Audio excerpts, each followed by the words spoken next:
Okay, what's up guys, mga paps, mga motogala. So, ito na. Bago ko mabuo yung MIUI, ito muna. Bumili muna ako ng gulong niya. Tapos ito, ganito ko siya kadumi. Wala siyang linis-linis. Mga 8 to 1 year na. 8 months to 1 year na siya. Ganyan siya kadumi. Tapos nung mag-change oil na ako, yan. Nasira yung pinaka-drain plug niya. So, pinukpok ko ng pinukpok yan hanggang natanggal ko na at napalitan. So ito nga pala yung papalit kong langis, Shell Advance. Tapos ito yung dinrain kong gas. Ito naman yung bago, yung bote-bote. Yan, no choice na, kaya na yung ipapalit ko. Halatang may halo siya. Kasi yan, salinan ko lang ng gas para mapaandar at matesting na o ano pa yung mga lalabas na sakit na ito, kasi matagal nang nakatambak. So ayan, ano to, 1 liter lang to eh.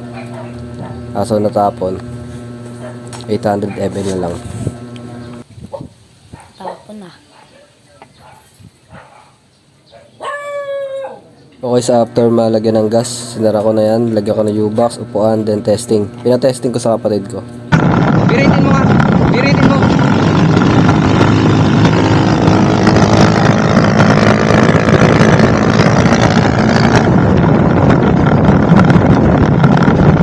Bago nga pala na-stock yan ng almost 1 year, ang set niya na yan nakapanggilid, tapos naka super stock.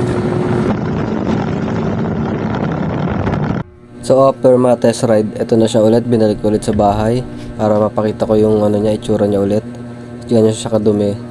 Tapos after nyan, ilinisan ko yan tapos ako naman magda-drive test. Ayan, ganyan siya kadumi. Sobrang kapal ng alikabok niya. Ayan. So walang linis-linis yan. Siyempre tono na rin natin ng konti. Kasulok-sulukan, sobrang dumi. Tapos nandiyan yung tools natin, pambaklas. Ayan. Tapos nung tinesting ko, narinig ko kagad yung saka naramdaman ko yung bandang gearing, medyo maingay, malakas yung vibrate. So, suspecha ko may sira yung mga bearing na ito. Sa next video, i-check natin para makita ko ano yung sira talaga. Tapos ngayon, enjoy ko muna yung kasi napaanda na natin yung natin. Enjoy muna natin yung moped na to para ma-test drive, maikot kung wala nang problema sa makina. So, yan ay itsura niya. Chill lang.